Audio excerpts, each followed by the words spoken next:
Today I want to talk about money. I'm gonna just get into it. We'll talk about finances. So one, in my community, talking about finances has always been taboo. No one wants to talk about it. Keep your business private, this and that. Even from your kids, don't even talk to your kids about it. That is horrible advice.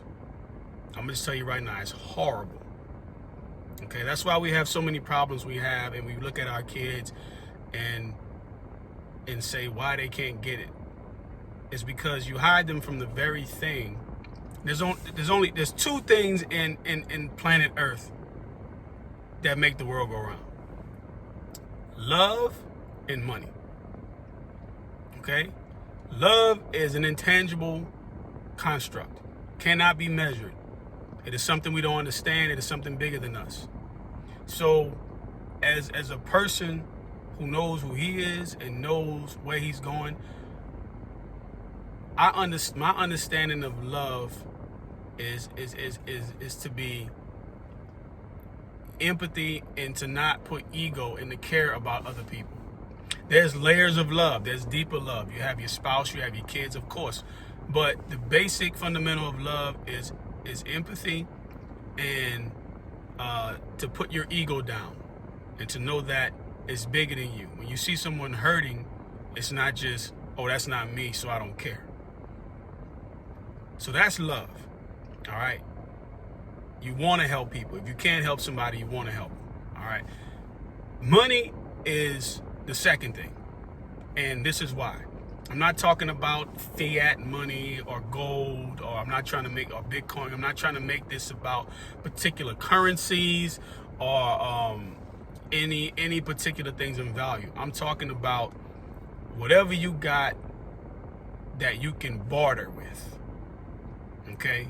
Because that's what it's all about. It's about bartering. It's about, I'm going to give you this for this. I have assets, or I have paper money or gold or whatever you want to call it. So that is the second thing, because what does that do? That opens up the doors of opportunities for me. That helps me secure my family. That helps me to protect everything that I love. It helps me to fortify myself. It gives me a roof over my head. It gives me a convenient vehicle to drive, or access to a vehicle via ride sharing or whatever you want to call it. It gives me the ability to travel, to get access to opportunities, or to see loved ones, or to travel the world and see other things, get exposure. It helps me to set my kids up so they don't have the psychological battering that most likely some of us had. Because growing up, there are people that had less than me, but I didn't have much. Like, people tend to misconstrue a lot of what they see. People see, so for instance, growing up, I lived in what was considered to be like lower middle class. All right, so right at middle class or below. Now, in my direct neighborhood, it probably was considered upper middle class.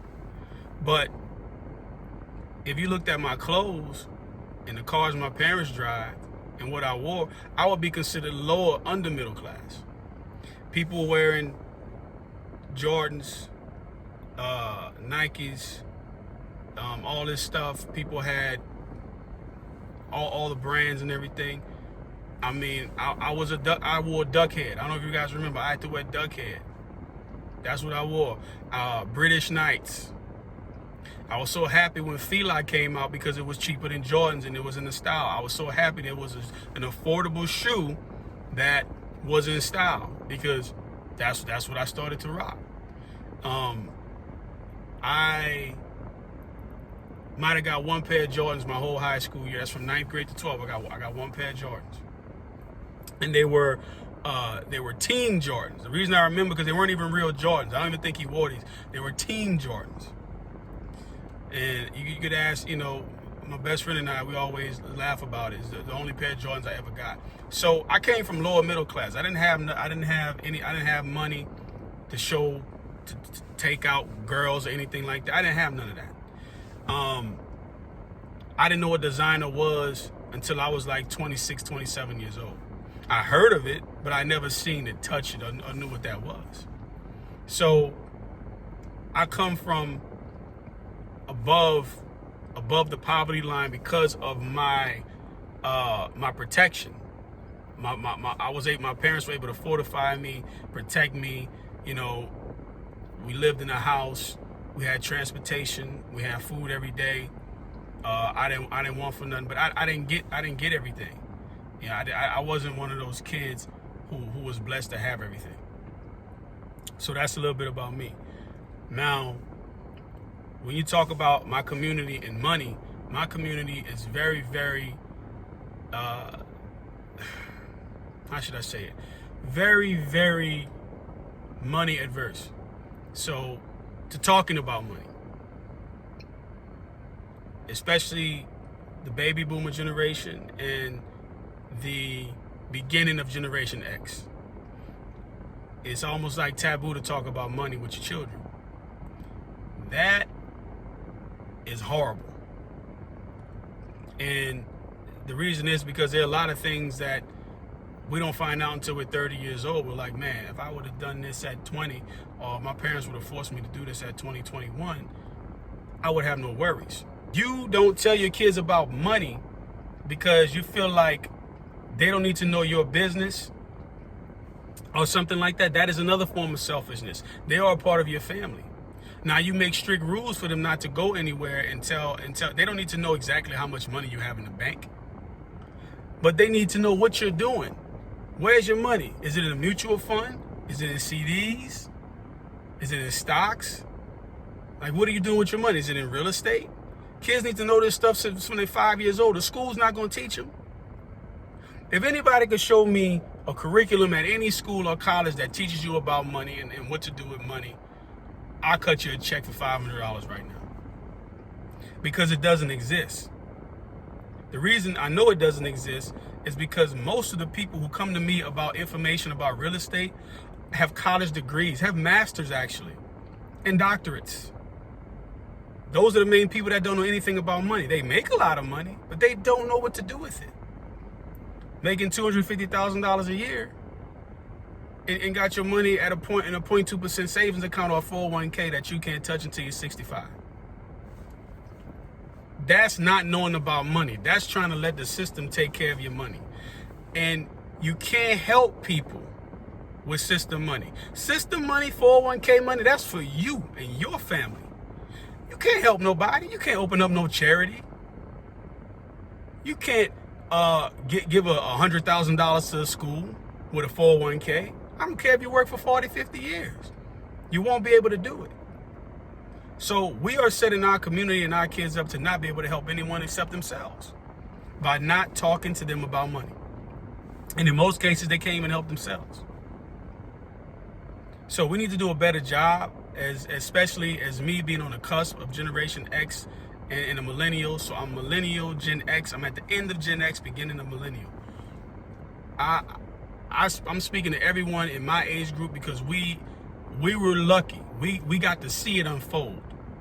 All right, we got to see the baby boomers being protected by jobs, and they could just go work and fix tools and make $50,000 a year. They're not going to tell you that. But I remember in the 80s and 90s, you need to get a job. It was like, okay, it was nothing. In the 70s, everyone worked. In the late 70s, most people down my street were in a refinery or chemical plant. Jobs were there if you wanted it. Now, you got to go to school. You got to get a certification. It's completely different. You go in a refinery right now, and where I grew up, the refinery provided a lot of jobs for people where I came up, and in the chemical plants. You go there and you make 100. Let's say overtime and everything, you're making $120,000, $130,000 a year or more. Your money's sitting in a 401k. You retire, you got 1.52 million. That's great. Now, if it's just you and your wife, you set. How many kids you got? I knew some people who went through kids went through $2 million in 3 months because their parents didn't teach them about money. They died, they left for money, they went through $2 million in 3 months. So you work 50 years for your money, you've been living off the drip. Your kids come to inherit the money and blow it off because you didn't teach them about money. It was taboo. Oh, we don't talk about money here. You go out and you learn that somewhere else. But who's teaching it? Shit, home ec ain't been in the schools since the 1960s, I think. since before segregation.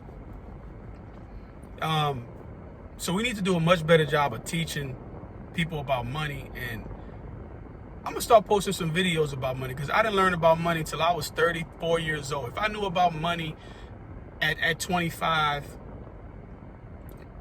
even 25, if I knew about money, I'd be a different person. You know, I'm at the point where I'm DJing. I'm making $70,000 a year DJing and renting out my speakers, and I'm putting it in a bank account and not doing anything with it because no one's telling me what to do. No one. I did this till I was 30 years old.